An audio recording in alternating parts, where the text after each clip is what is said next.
Shalom, all praise be unto Yahweh, Bashem Yahushai, Bashem Rechak, Dash, double honor unto the elder apostles, the elder bishops, a great millstone, rule well to us his truth. Salutes unto the Arkim, shalom to the brothers and sisters, Akim wa Akwaf, who are listening and learning at this time. Now, this is going to be based on the law. The specific law is the law of jealousy, found in the book of Numbers, the 5th chapter. Okay, and this is just to show that the Western construct of relationships and what would be coined male insecurity and things of that nature, it's just bullshit. It's demonic bullshit. Okay, the way relationships, if you can use that word, relationship, the way relationships work. I ain't the best singer, but the way I said that there, if you into slow jams, you know what song I'm talking about. But yeah, the way relationships, if you can call it that, worked in the ancient world, and the way things, people went about things was totally different, which seems alien to this world, and dare I say wrong in this world. But really it's the other way around. The way things work in this world is wrong, okay, compared to how it should be. So this is the book of Numbers chapter 5, and I'll start from 1, and it says, "And the Lord Yahweh spake unto Moshe, saying," Moshe is the Hebrew way of saying Moses, "Speak unto it says here children, but it should be sons, Banyam Yasharala, and say unto them, if any man's wife go aside and commit a trespass against him, and a man lie with her carnally, and it be hid from his eyes, from the eyes of her husband, and be kept close, and she be defiled." And why would she be defiled? Because now more than one person has slept with her. She takes on the spirit of the other man, and there's now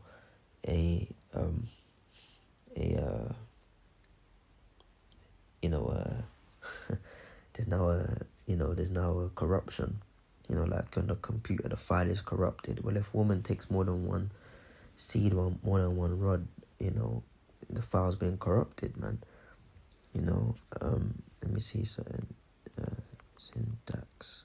Shit, I didn't even spell it right.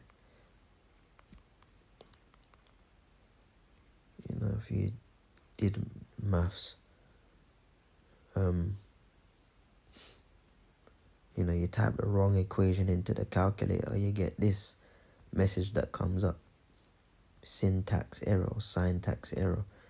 In computer science, a syntax error is an error in the syntax of a sequence of characters or tokens that is intended to be written in a particular programming language. Or sex is a programming language, okay? And when there's irregularities and inconsistencies and incorrect data in the sequence, aka another set of data is trying to get stuffed up there, all right, you get a syntax error, man, okay? Because the characters are getting messed up. The tokens are in the wrong order. The programming is corrupt now, okay? So, where it concerns a woman, yeah, she be defiled if she sleep with another man, and there be two witnesses against, and there be no witnesses against her. So like, neither she be taken with the manner, and the spirit of jealousy come upon him, and he be jealous of his wife, and she be defiled. If the spirit of jealousy come upon him, and he be jealous of his wife, and she be not defiled. Now there's two options here. The spirit of jealousy comes over him, and he's correct. He has suspicions, right? And then he does the investigation with the jury, with the the priest and stuff. She has to drink the bitter potion, then her leg starts. We're gonna get into it. There's two options though. He gets jealous and he could be right, or he gets jealous and he could be wrong. But either way, there's nothing in the law that say, oh well, you was wrong, mate. Yeah, you gotta say sorry to the wife. You gotta buy her some flowers. And no, now I'm not promoting treating your woman like shit and stuff. Like that's not our culture. Our women are well taken care of. But the point is, the rights of a man, what would be considered wrong in today's day and age, is completely fine in the scriptures, man. And this is why this world has to go, because the scriptures speak about the turning of things upside down. You can't even exercise your right properly because the status quo and the way things work over here is completely different. Okay, verse 15. Then shall the man bring his wife unto the priest, and shall bring her offering for her, the 10th part of an ephah of barley meal.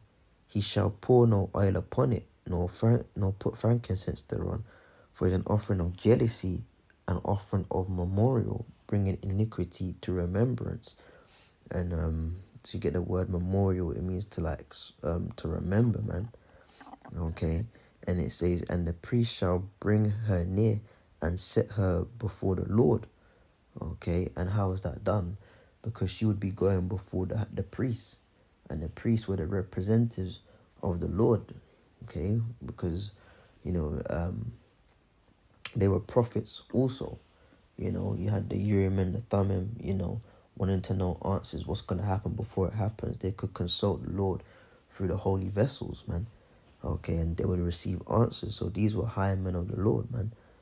So when it says set her before the Lord, meaning that they would bring her to the gate of the temple or the tabernacle, and the offering would be given where there was no frankincense, no oil, no nothing, just the raw offering itself. So like, I've had a very long day, so if I'm stuttering my words, it's because my brain's moving faster than my mouth can.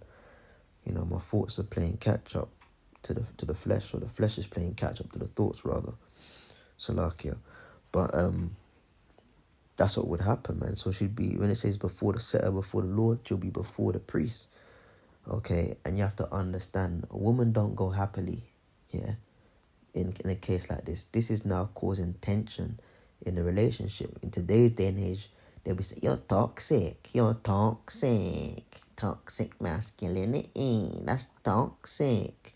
Yeah, because there's one of two options. Like, either way, it's not good for the woman. Either way, the woman's going to come out shame or dead.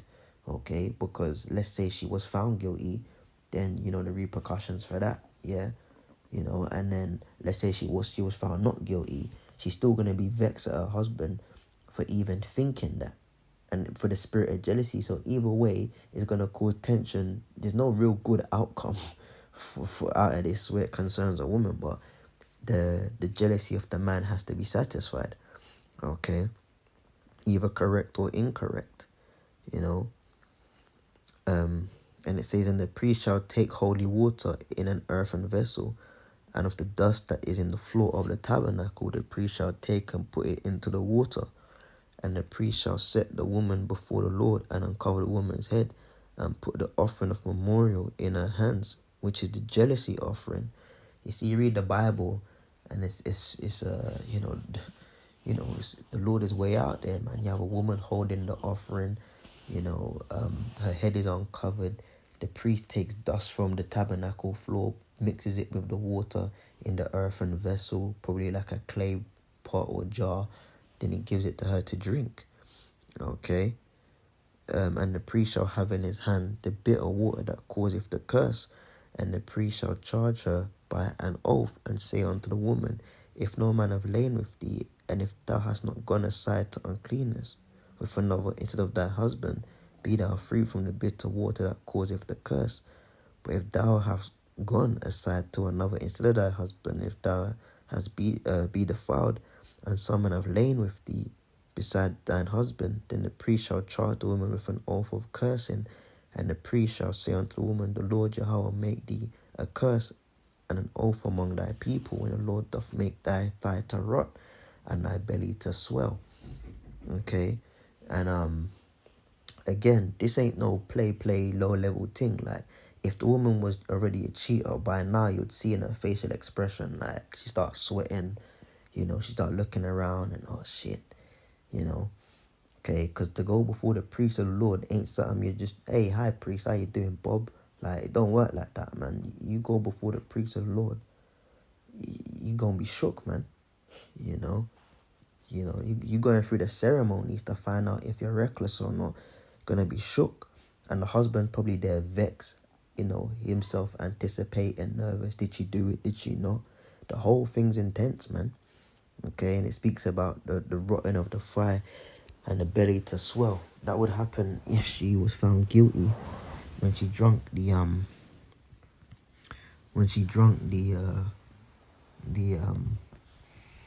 the potion, which is the water and the dust from the tabernacle floor. And the rotting of the fire is the inner thigh by the groin area of the woman going extremely dark.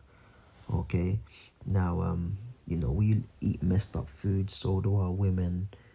We're wearing messed up materials, all kind of mixed fabrics, which is against the law. All kind of weather conditions and stuff. So, not to get too graphic into it, but sometimes the inner thigh of a woman will, be a little bit darker or whatever because of the thighs rubbing together in particular clothing and environmental issues. I'll leave it at that. Okay, but then there's an extreme dark difference. There's a difference between that and an extreme dark contrast in the inner thigh of a woman. If a woman's like that, it's because she has multiple partners. Okay, and that's a sign from the Lord that if you lay with it, it's like, yeah, she done been about, my brother. And now you may have sisters that have been about and have a dark inner thigh. Don't turn the video off. Don't feel cut. Don't feel sad. Okay, because I take it you may have repented. So it's perfectly fine. Okay, you want to talk about skin conditions? There's brothers that have tattoos, and that's off, but they're in the faith. Okay, you're not gonna tell a man cut his arm off because he had a tattoo. He was ignorant at the time.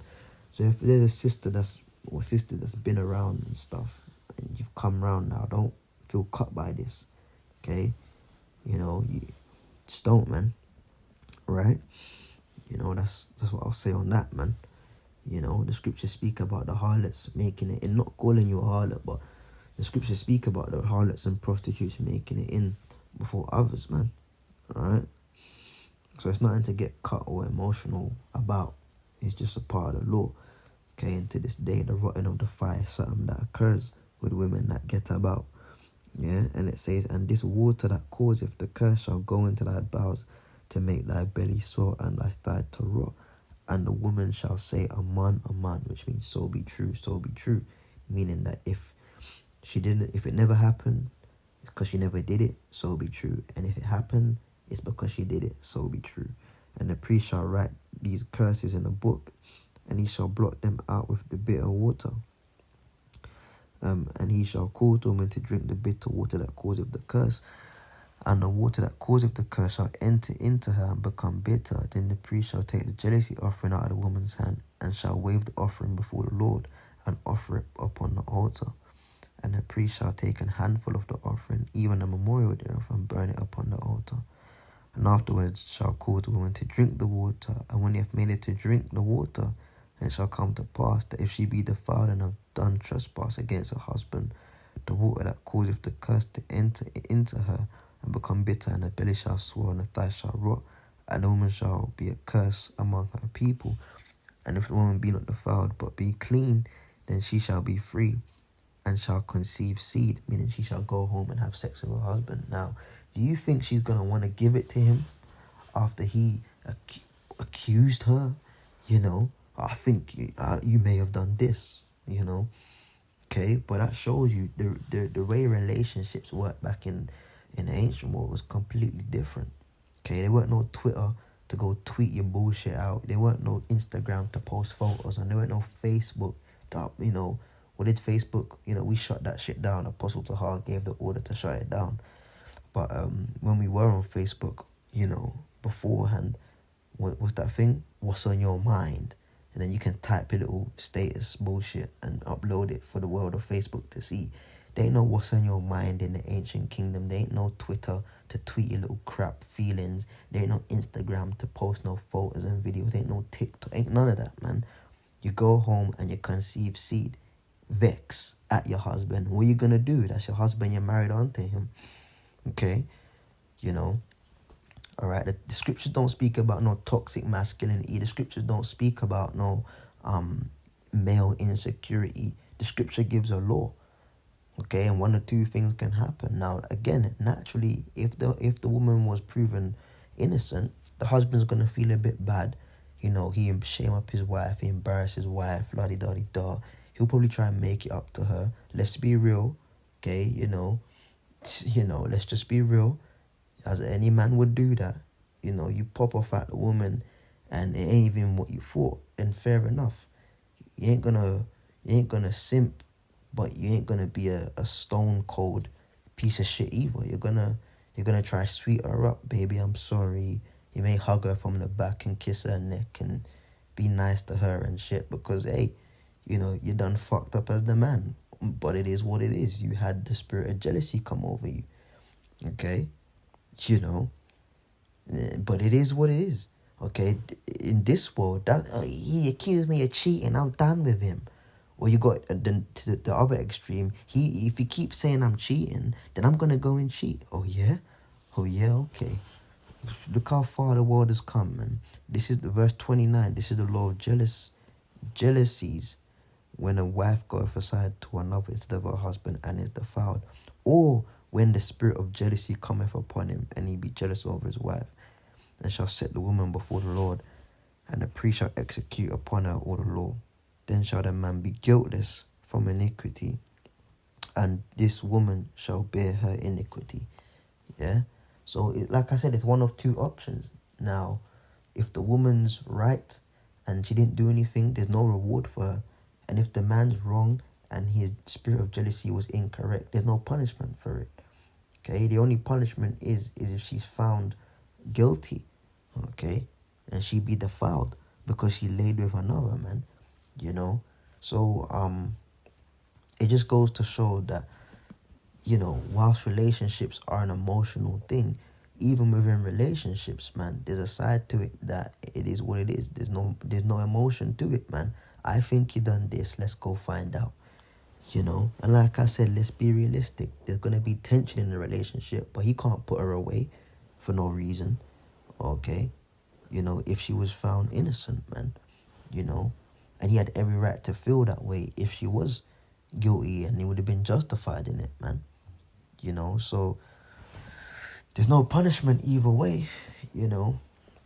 But yeah, this is a part of the law, man. Strange laws in the scriptures. I remember one time Apostle told how I was doing a series on that. Strange laws in the Bible, man. You know, we've got the law. Okay, you know, certain groups. Why don't they push laws like this then? Anyways, man, like I said, I'm gonna wrap it up here, man. But yeah, man, you know, the way relationships work back in the kingdom is very different to now.